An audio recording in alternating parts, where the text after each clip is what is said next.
Next हम बात कर लें हमारे सीटी पे यानी कि करंट ट्रांसफॉर्म। तो बेसिकली आपने अक्सर जो है पैनल्स के ऊपर एक मीटर लगा हुआ देखा होगा, उस पर रीडिंग और एम्पेयर और वोल्टेज की जो है वो रीडिंग नज़र आ रही होगी। तो बेसिकली वो रीडिंग किस वजह से आ रही होती है कि उसके पीछे जो वायर्स होती हैं उनके उसके ऊपर यानी कि इस तरह की सीटी करंट ट्रांसफॉर्म लगी होती है। ये मुख्तलिफ वैल्यूज़ की होती हैं, इनकी वैल्यूज़ डिफरेंट होती हैं। तो ये इसके अंदर से जब तार गुजार के उनको पीछे हैंग कर दिया जाता है और हैंग करने के बाद इसके अंदर से तारें निकाल के आपके जो डिस्प्ले पे मीटर लगे होते हैं फ्रंट पे पेन के, उसके अंदर लगा दी जाती हैं। तो उस तार के अंदर जितना भी करंट गुजर रहा है, वोल्टेज गुजर रहे हैं, उसको ये शो करवाने के लिए इस्तेमाल की जाती है। तो ये बेसिकली ये करंट को ट्रांसफॉर्म करती है कि इस तार के अंदर या इस सिस्टम के अंदर या इस मोटर के अंदर कितना लोड जा रहा है या इस पैनल के अंदर कितना लोड चल रहा है। ये मुख्तलिफ पावर्स की होती हैं, मुख्तलिफ साइज़ की होती हैं, बड़ी छोटी होती हैं, पैनल के हिसाब से या लोड के हिसाब से आप उनको साइज़ सेलेक्ट कर सकते हैं। इस पे हम डिटेल से नेक्स्ट वीडियो में बात करेंगे और टोटल आपको साइज़ और इसकी कैलकुलेशंस बताएंगे। तो उसके बाद हम बात कर लें बहुत ही इम्पोर्टेंट डिवाइस यानी कि टाइमर पर। तो टाइमर बेसिकली मुख्तलिफ एप्लीकेशंस के अंदर इस्तेमाल होता है, हर इंडस्ट्री में इस्तेमाल होता है, हर सिस्टम के अंदर, 3 फेज़ के तमाम सिस्टम के अंदर ये टाइमर इस्तेमाल होता है। तो इसका वर्क क्या होता है कि कोई भी चीज़ आपने 1 घंटे बाद ऑपरेट करवानी है, 1 दिन बाद ऑपरेट करवानी है, या 1 मिनट बाद ऑपरेट करवानी है, 1 सेकंड बाद या मिली सेकंड बाद ऑपरेट करवानी है, तो आप जो है वो इसको इसकी सेटिंग के हिसाब से उसका टाइम सेट कर सकते हैं। जिस तरह एक अलार्म होता है कि जब आपने टाइम सेट किया है उसी टाइम पे वो अलार्म चल जाता है, तो ये भी बेसिकली सप्लाई का अलार्म सिस्टम है। जब आपने किसी टाइम को किसी चीज़ को सप्लाई देनी है और उसका टाइम सेट कर दिया है तो वो तब ही ऑपरेट होगी जब जब तक आपने इसका जब टाइम सेट किया होगा। तो बेसिकली किसी भी सिस्टम को जब आपने टाइम के हिसाब से ऑपरेट करवाना है तो उसके लिए आपको टाइमर इस्तेमाल करना पड़ेगा। तो इसकी भी हम इंशाल्लाह नेक्स्ट डिटेल में जो है वीडियो बनाएंगे। तो क्योंकि आज सिर्फ मैं इंट्रोडक्शन करवा रहा हूँ आपको बेसिक इसका, ताकि आपका एक सस्पेंस बन जाए कि आप 3 फेज़ के जो जितने भी अप्लाइंसेस हैं उनके बारे में कुछ बेसिक्स जान जाए। उसके बाद हम डिटेल से इसकी बात करेंगे। तो ये हमारे पास EOCR यानी कि ये एक किस्म की ओवरलोड डिवाइस है। यानी कि जब भी आपका कोई सिस्टम, कोई मोटर एक लोड के जो लोड बेसिक लेती है उससे हट के जब लोड लेना शुरू कर देती है तो ये उसको जलने से बचाने के लिए ये हमारी ओवरलोड जो डिवाइस है ये लगाई जाती है।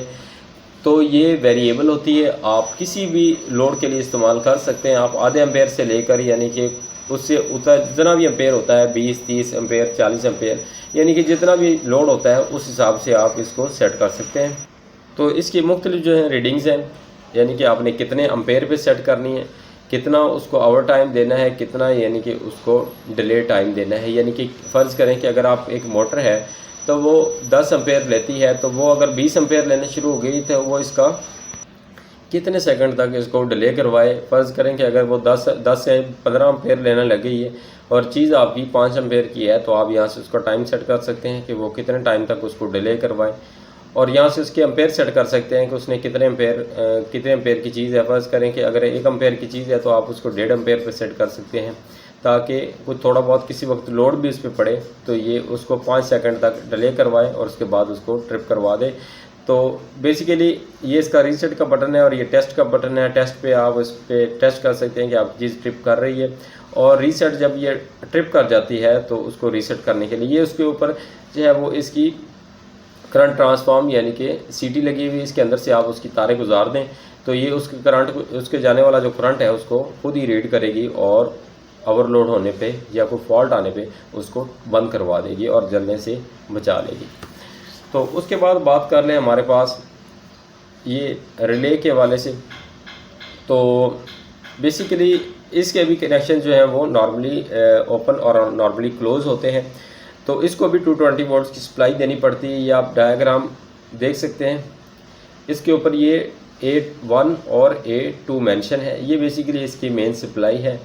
और यहाँ पे आप देख सकते हैं कि हमारे पास 11 और ऊपर 9, 8, 7, 5, 3, 4 और नीचे इसी तरह 1, 6, 11। तो होता क्या है कि आप देख सकते हैं कि ये जो पॉइंट है ये इसके 8 के साथ टच है। यहाँ पे अगर आप देख सकें तो ये लिखा हुआ है 11 और ये लिखा हुआ है 8। अभी ये नॉर्मल हालत में 11 और 8 इसके अंदर से पॉइंट जो है वो आपस में शॉर्ट है। फ़र्ज़ करें मैं आपको अगर इधर से दिखा सकूँ तो ये पॉइंट इसके हैं, ये आप देख सकते हैं। ये फ़र्ज़ कर लें 11 और 8 है, तो ये 11 और 8 अभी आपस में शॉर्ट हैं। तो जब आप इसको सप्लाई देंगे तो ये जो पॉइंट आपको नज़र आ रहे हैं ये इससे कट होके इसके दूसरे पॉइंट के साथ मैच हो जाएंगे। तो यहाँ पे आप देख सकते हैं कि 9 नंबर पॉइंट जो है वो अभी खाली है, लेकिन जब आप सप्लाई देंगे तो ये नीचे वाला जो पॉइंट है वो इसके साथ टच हो जाएगा और हमारी 11 नंबर की सप्लाई जो है वो 9 नंबर पे जाना शुरू हो जाएगी। तो इसी तरह 6 और 5 और जब सप्लाई देंगे वो 7 पे जाने लग जाएगी और इसी तरह हमारी 1 और 4। तो जब आप इसे सप्लाई देंगे तो ये 3 पे शिफ्ट हो जाएगी और 4 नंबर हमारा खाली हो जाएगा। तो ये इस तरह जो है वो काम करती है। ये इसके सारे पॉइंट बने हुए हैं 3, 4, 5, 6, 7। तो ये बेसिकली इस तरह वर्क करती है। तो नेक्स्ट हम इस पे डिटेल से हर एक कंपोनेंट पे डिटेल से वीडियो बनाएंगे इसके साथ सर्किट ऑपरेट करके, ताकि आपको इजीली समझ आ जाए।